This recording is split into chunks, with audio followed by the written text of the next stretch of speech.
நம்ம வேலையெல்லாம் முடிச்சுட்டு வந்து டிவி பார்க்கலான்னு பார்த்தா இந்த கிழவி உட்காந்துருக்கே. இதுக்கிட்ட எப்படி ரிமோட் வாங்க? அத்தே ரிமோட்டு தாங்க, நான் வந்து அலைப்பாயுதே பார்க்கணும், படம் போடுறான். அலைப்பாயுதெல்லாம் நீ அப்புறமா பாரு. எனக்கு இங்கே சீரியல் போட்டுட்டான். கயலி எதிர்நீச்சலும் எல்லாம் போட்டுட்டு இருக்கான். நான் அதை பார்க்க போகிறேன். நான் சொல்லிட்டே இருக்கேன், எனக்கு ரிமோட்டை கொடுங்க, நான் அலைப்பாயுதே பார்க்க போகிறேன். அப்புறமா பாருடி அலைப்பாயுதே சீரியல் ஓடிட்டு இருக்கு. இதுகிட்ட பேசுனா சரிப்பட்டு வராது. நம்ம ரிமோட் எடுத்து நம்ம மாற்றுவோம். இவன் இஷ்டத்துக்கு ரிமோட் எடுத்து மாற்றிக்கிட்டு இருக்கா? அடியே சீரியலை வைடி, நான் பார்க்கணும். அதான் நான் சொல்லிட்டு இருக்கேன்ல அலைப்பாயுதே பார்க்கணுன்னு. அப்புறம் என்ன நவருங்க. அலைப்பாயுதே இப்படி அலை பாஞ்சு தானடி என் பையனை மயக்கினேன். என்னடி சொன்ன கிழவி? ஓவரா பேசாத. என்னடி கிளவிங்கிற? இப்படியே அலை பாஞ்சு தானடி அவன் வாங்கிட்ட வந்து விழுந்தான். இல்லைன்னா அவன் மூஞ்சிக்கெல்லாம் எவன்டி மாப்பிள்ளை கொடுப்பான்? கிளவின்னு கேவலமா பேசாதடி. அந்த காலத்துல நான் நயன்தாரா மாதிரி இருப்பேன். நீ நல்லா 2 எலும்பை வச்சுக்கிட்டு இந்த ஆட்டுற. நீ எல்லாம் என் கால் தூசிக்கு பெற மாட்டேடி. ஆமாம், பெரிய உன் பையன் உலகலக. நான் கெட்ட போய் தான் உன் பையனுக்கு வாழ்க்கையே கிடைச்சது. இல்லைன்னா உன் பையனை ஒருத்தி கெட்டிருக்க மாட்டான். என்னடி சொல்கிற? அன்னைக்கு என் பக்கத்து வீட்டு நிஷா சொன்னான், இவளை கட்டாதீங்க, சிரிப்பு பார் என்ன கெலுக்குன்னு இருக்கு, பொண்ணுன்னா நல்லா கல்லன்னு சிரிக்க வேண்டாமா அப்படின்னு சொன்னான். அன்னைக்கே எங்கள் அம்மாவும் சொன்னான், இந்த குடும்பம் ஒரு திருட்டு குடும்பம் மாதிரி இருக்குது, எல்லாரும் திருட்டு முழிக்கிறாங்க. அதுலேயும் குறிப்பாக உன் மாமியா, அவள் மொழியை பார்த்தாலே சரியில்லை, அதனால இந்த குடும்பம் வேணான்னு சொன்னான். நான் தான் கேட்காம அந்த குடும்பத்தில் வந்து விழுந்துட்டேன். யாருக்கிட்டடி வந்து நீலி கண்ணீர் வடிச்சிட்டு இருக்க? அடியா இப்பெல்லாம் பெட்டி படுக்கைய தூக்கிட்டு இப்போவே அவங்க அம்மா வீட்டுக்கு போடி. இங்கெல்லாம் நீ இருக்கக்கூடாது இனிமே. நான் என் பொண்ணு, நீ வேணா உன் பொண்ணு வீட்டுக்கு போ கிளவி. அடியே ரயிலுக்கு தேவை தண்டவாளம், நான் சொல்லவா வண்டவாளம்? கிளவி சைக்கிள் ஓட்ட தேவை வீலு, நீ பேசலன்னா ஆகாது ஃபீலு. ஏ அடிச்சா தாண்டி பிளட்டு வரும், நல்லா பார்த்தாலே வரும். நீ சாம்பாரில் போடுவாங்க முருங்கக்கா, உன் மூஞ்ச பார்த்தாலே ஓடும் பசங்கக்கா. மண்ணெண்ண வேப்பண்ண விளக்குன்னு நீ எக்க எடுக்கிட்ட எனக்கு என்ன?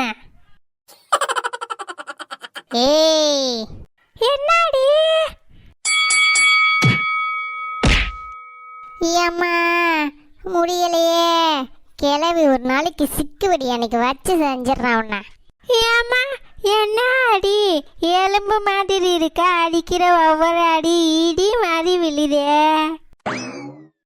ஏம்மா போவா, சரியான கிளவியா இருப்பா போல. இந்த வயசுலயும் இப்படி தெம்பா அடிக்குது, விண்ணுன்னு தெரிக்குது. வெறி கொண்டு தாக்கிட்டாளேம்மா. இவளை கல்யாணம் பண்ணி கூட்டிட்டு வந்தானா இல்லை கொலை பண்ண கூட்டிட்டு வந்தானான்னு தெரியலையே என் பையன். ஏன்னா அடி அடிக்கிறா.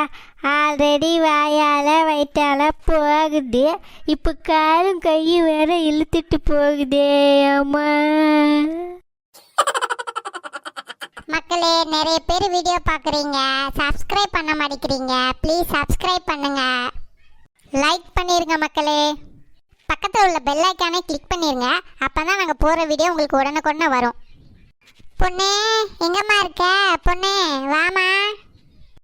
வாங்கக்கா வாங்க, எல்லாரும் வந்திருக்கீங்க. வாங்கக்கா வாங்க.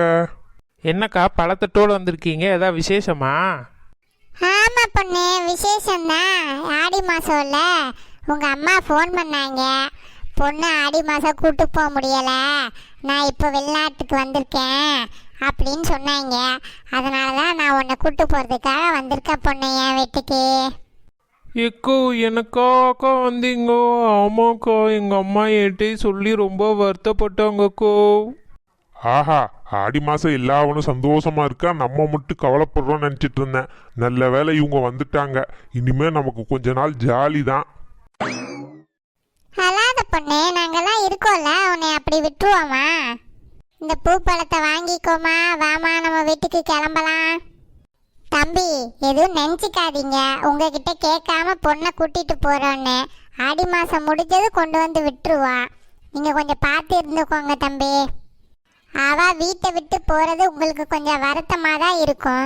என்ன பண்றது, ஆடி மாசம் புதுசா கல்யாணமானவங்க தனித்தனியாக தான் இருக்கணும் தம்பி. வருத்தமா எனக்கா? அவளை ஒரு வருஷம் கொண்டு போய் வச்சுக்கிட்டாலும் நான் ரொம்ப சந்தோஷமா தான் இருப்பேன். வருஷம் ஃபுல்லா ஆடி மாசமா இருந்தா இன்னும் சந்தோஷம்தான். எதுக்கும் நம்ம கொஞ்சம் சோகமா இருக்கிற மாதிரி நடிப்போம், இல்லைன்னா அவ நம்மள நம்ப மாட்டா. பொண்ணு, நீ இல்லாம அந்த வீட்டுல எப்படி இருப்பேன்? காலையில எந்திரிச்சு உன் மூஞ்ச பார்க்கலன்னா எனக்கு அந்த நாளே விடியாதேம்மா. நீ போய் தான் ஆகணுமா?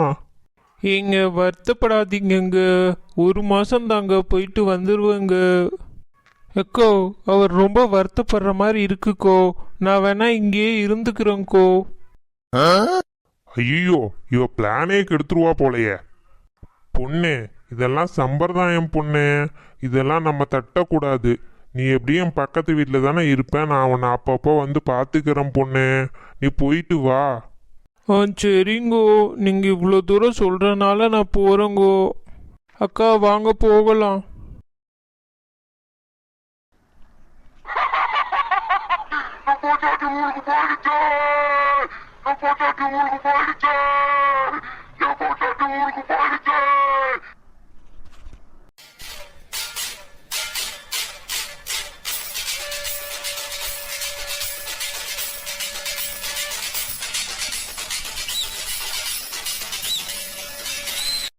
டேய், என் பொண்டாட்டி ஊருக்கு போயிட்டாடா. இன்னைக்கு எல்லா பசங்களையும் கூட்டிட்டு வீட்டுக்கு வா. இன்னைக்கு நைட்டு இங்க ஒரே பார்ட்டி தான், செம்ம ஃபன் பண்றோம். பழம் வேஸ்ட்டாக போயிடும், பழம் இங்கே இருந்தால் நீங்கள் சாப்பிட மாட்டீங்கன்னு சொல்லிட்டு எடுத்துகிட்டு போகலான்னு வந்தா என்ன பேச்சு பேசிகிட்டு இருக்கே நீ? தொலைச்சிடுவேன் உன்னை.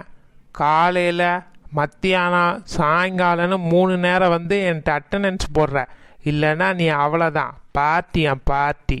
சரிம்மா. அந்த பயம் இருக்கணும் உனக்கு. இவ்வளவு அடி அடிச்சிருக்கா, ஆனா ரத்தமே வரல. நல்ல ஊம அடியில ஸ்பெஷலிஸ்டா இருப்பா போல. நாம தான் தெரியாம பொண்ணை கட்டிட்டு வந்துட்டோம் போல.